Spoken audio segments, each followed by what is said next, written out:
all the support of the schools, thank you and congratulations for making this event successful. So, to the parents and guardians, congratulations too. Now you will witness the fruits of your labor and of course sacrifices in order to provide the needs of your students, of your kids. To our graduates, completers, grade 10, congratulations, you made this far. Ang layo na po ng narating nyo. Surely all your dedications, all your hard work, and commitment in your studies will never be wasted. So once again po, I am Madeline Flores Izaltuan, Jet, a native of Bicol. At first though, I was a bit hesitant to accept Ma'am Helen's invitation to be your guest speaker for tonight. Kasi I am not that successful yet in terms of material things or the financial stability. I am just a normal employee, striving day by day po to provide for the needs of my family. Pero sabi nga po nila, kahit papano malayo pa, pero malayo na. From where I started. And then, I want to grab this opportunity po to share to all our completers my journey from start until where I am now, and to reminisce all the good memories kung paano po ako napunta dito. And maybe it could give some inspiration po sa ating mga completers to pursue these studies no matter what circumstances you are in right now. So, I would like to share po the three important things in my life kung bakit po ako napunta dito. So, this is the 3F. The first F that I want to share is the faith that I have. Faith and trusting the process is very important. Yun lang po yung puhunan natin eh. When we have a dreams, we don't know the outcome yet. Meron lang tayong puhunan is dreams. And if you have faith and trust the process of the Lord, surely, at the end of the day, you will look back and think that, ay, ganyan lang ako dati. Ganito na pala ako ngayon. And in all things, to God for that. So, actually, it is not my dream po to become a CPA. When I was in elementary, I planned to become an educator too, a teacher. But this, during our 4th year, it was Sir Lawrence who introduced to us the accountancy course. I remember that. That's the first time I hear the accountancy course. That I think he told us some stories about the accountancy course, and I got hooked with that course. After graduation, I tried to apply for Barter Scholarship dito sa Bicol, and I got passed po. And luckily, they have the accountancy course. I have accountancy. I passed the scholarship in USAN and other universities of Bicol. But when I went to Manila po for summer vacation, I don't know if this is a coincidence or it is God plan. There's a school there that specializes accountancy. I applied again for scholarship, and I am very thankful that I got the 5-year scholarship free tuition. So fast forward, for the 5 years in college, I am good in I know that I did everything. I am good in school. I actively participated in our extracurricular and even excel in academic. From 1st year up to 5th year. I even elected as a president of the GPIA. It's in our school, the Junior Philippine Institute of Accountancy. And after that graduation, I reviewed and took the board exam. I am confident that I will make it. Because I know I did everything. I know that I am prepared. But when the result came, my name was not there. My name was not there. It was the first time I felt that I am a failure.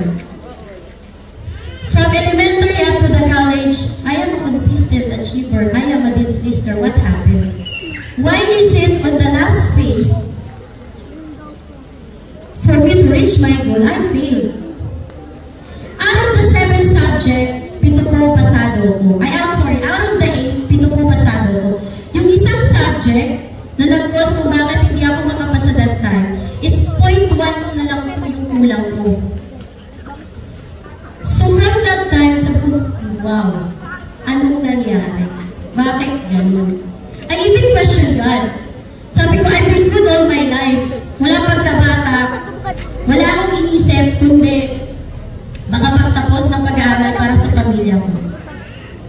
Pero bakit doon na lang sa last na yun, doon pa ako godliness? Hindi doon during sa college, during sa high school, and other. Bakit doon pa?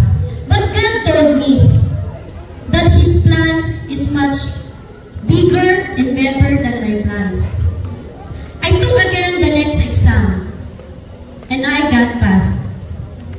Because I trust His process and embrace my failure, and uses to strive harder. And now I can say, where I am right now is 3 times better if I passed the first exam and entered in the corporate world early. So I am very thankful for the test that God gave me, because it challenged me.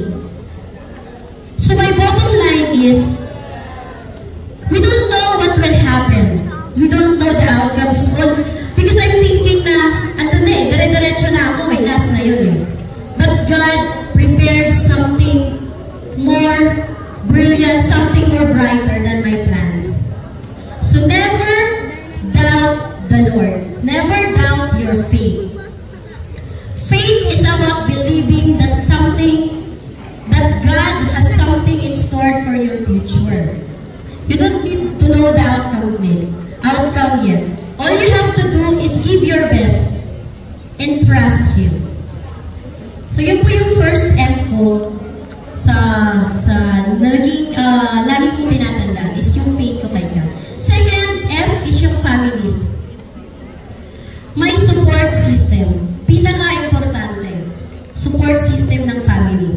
I was able to continue my study because my family is there. 100% supporting me and believing in me.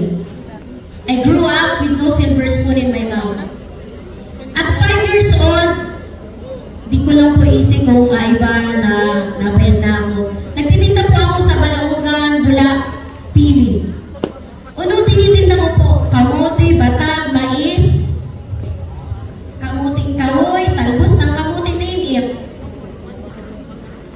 Elementary high school, nagtitinda po ako. Pag piyesta po, pag iduto, di ba pag iduto sana ito ang mga balay-balay, tapos nagtitinda. Ako po ako sa tulugan, pwesto sa tugilid. Nagtitinda ako mani, dulcin, kung ano-ano. Ang pwesto ko po sa tugilid. And never in my life, kinahiya ako po yun. Dawasari ako, magkuhuma ka istura. Pero may ko pong in-story, so pinagmulang ko. And I'm very thankful. Nadawa ko sa akin sa buhay, tali na ako uwan.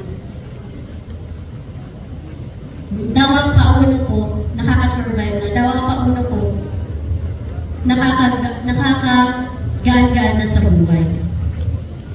Kaya po, to all the parents and guardian na sabi, please support po yung mga igin ninyo. Because their dream to become successful and be out of the poverty is not to benefit themselves alone, but para din po yan sa pamilya ninyo. They know your sacrifices. Ako po, bayad ko kung pagkaigin ako sa sakripisyo ni Itay sa kaninay. Magsasaka po si Itay sa kakarpentero. Si Inay po sa baloy, nagtatanong sa mga gulay, kung ano po matanong sa turaga. Ako po atong kinabuhay na mo, wala pagkaigin ako. Kaya isip ko po sa sakripisyo ko mga kaigin ko. Kaya sana, kamong mga igin, mabayad ninyo sakripisyo pa mga kaigin ninyo. And make it as your inspiration. Use it as your inspiration na one day, you will reach your dream and you will give an easier life to your family.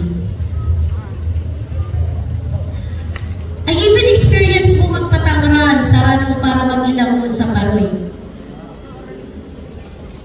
Ngamin pong sakit sa buhay, isip ko. Ngamin pong kasakitan sa buhay, 1990s hanggang makano po ako. Isip ko po. Pinagdaanan ko po. Kaya grabe po ang thankful ko kay Lord kung saka sa family ko, sa lahat nagsuporta sa akin para makapagtapos ako.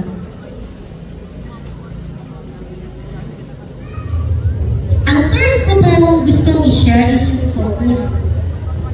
Focus on your goals, know your priorities, and believe in yourself.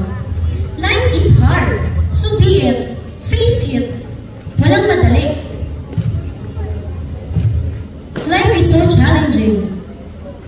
Hindi po madali na ibibigay na lang sa inyo ang magandang buhay. Luckily to those na you are well provided by your family, but for those who started from the bottom, you have to work hard. You have to double your work. Hindi lang isang beses, dapat madami. Dahil kung gusto nyo mabago yung buhay nyo, dapat paghirapan nyo. Dahil hindi po madali ang buhay. And no matter circumstances you are in, believe that you will make it. With the help of the Lord, help of your family, help of your teacher, and help of all your support system. So graduates na kayo ng grade 10, and next you will enroll in the senior year. And if given the opportunity, please proceed your studies up to college. What if there's no opportunity for you to proceed sa college? Then make one. Make an opportunity for yourself. Hindi pwedeng, ay, hindi kaya mag-preskwila ka na, kaya hindi na yun, may trabaho na. There's a lot of ways for you to makapag-continue ng study. Madami po, lalo na po sa panahon ngayon. Sa amin, ibang-iba yung panahon namin ngayon eh. Ngayon na digital world na. So, fast-facing na tayo. So, madami ng opportunity, madami ng ways na pwedeng makatulong sa inyo to pursue your studies. So, never lose hope na hindi ka kayang pag-aaral, walang paggasos, mag-stop na kayo. Never settle for that. Dahil ang future nyo ay nandun. Naghihintay sa inyo.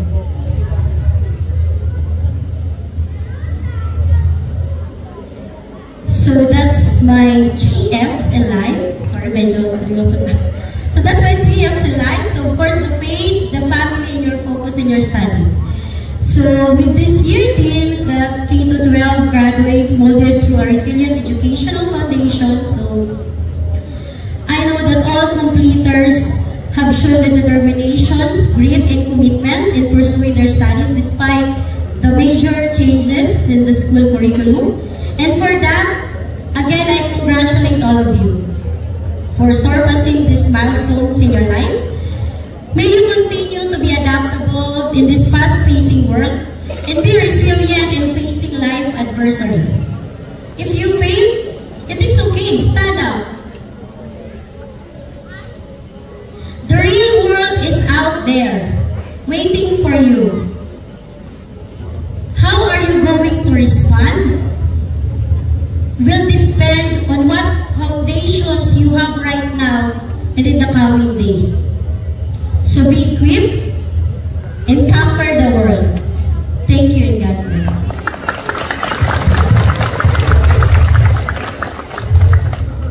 Thank you very much.